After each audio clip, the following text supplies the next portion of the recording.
hasn't had a press conference in over 200 days. They want to keep us distracted away from the fact that the Clinton Foundation was basically a pay-for-play organization and all of these other issues. So if they can keep manufacturing these fake controversies, they figure the American public won't pay attention to what Hillary Clinton's record is or what she's doing. But we're smarter than that, and we will. All right. Thank you both for being with us. Appreciate it. Great points. Coming up, last month, get this, last month, 65 people were killed in Chicago. That makes it the deadliest July in Chicago in the past decade. By the way, do you know any of the names? Why isn't the president, why isn't Hillary talking about it? Where's Black Lives Matter? Are they talking about it?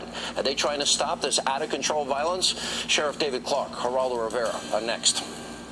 July in a decade for the residents of the Windy City. Now, tragically, 65 people were killed. The city was rocked by over 360 shooting incidents, which led to a staggering 441 victims. So where's Black Lives Matter? Where's the protesting about this violence? What about Secretary Clinton? Where's Barack Obama?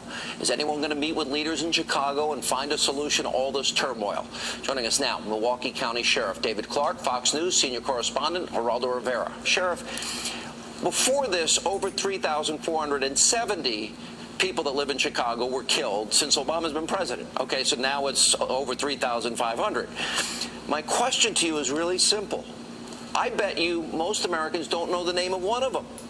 Why does he only weigh in on the Freddie Grays, the Michael Browns, the Trayvon Martins, the Cambridge police, and never talk about his own home city where thousands have been killed, thousands more shot? Why? Because this is a political construct, Sean. You know that. This Black Lives Matter, a hateful, destructive ideology. It's never been about black life. Look at these new demands that were put out, this manifesto. It reminds me of a 9-year-old kid who sits on the floor and tells his mom he's going to hold his breath until he gets to watch his cartoons. Listen to some of the things, just a few of the things they're asking for. They want climate change addressed. They want an end to the illegal, or the end to the deportation of illegal immigrants. They also want reparations for slavery, and they want an end to capitalism. Look, this has George Soros written all over it. This, like I said, has always been a political construct to drive up black votes. Blacks have been thrown overboard by this movement, and I think it's a shame. They can't look to Chicago, and they can't look to all of this black-on-black crime, because then they would have to look in the mirror, Sean, and say, you know what?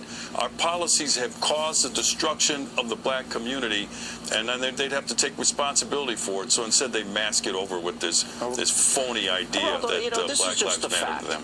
You know, and I know you and I have been friends many years now, and I know how important race issues are to you. Immigration, you and I have battled on immigration, illegal immigration. This is important. This isn't a game.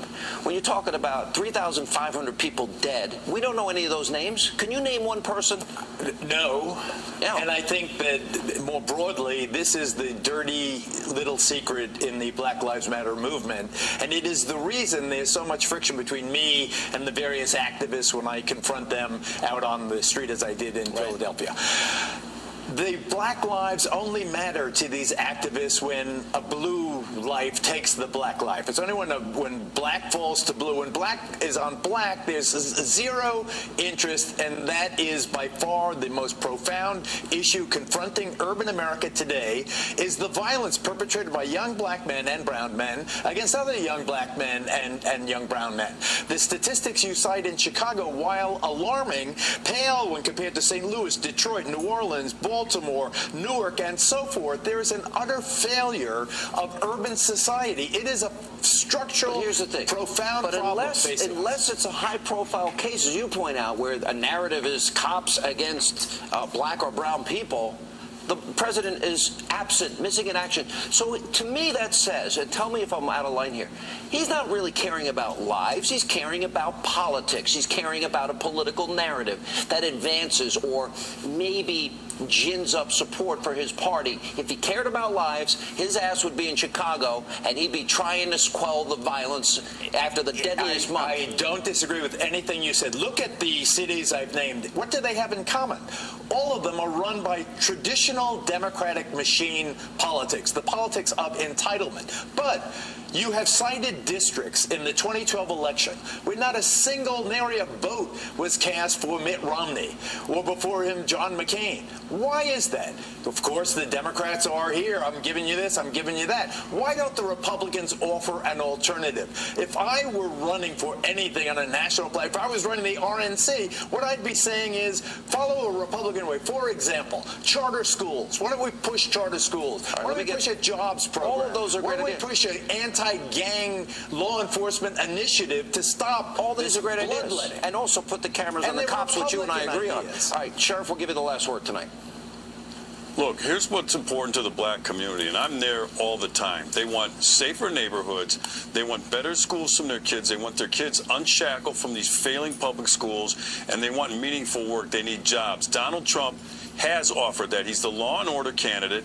He's for school choice, the voucher programs, and he's made it clear he's going to bring jobs, meaningful jobs, back to the United States. The only way out of this situation for black America is to stop voting en masse for the Democrats and give the other party a chance. All right, guys, good to see you. Good ideas from everybody. All right, when we come back, a very, very important question about whether or not there's integrity in the American electoral system. We need your help. That's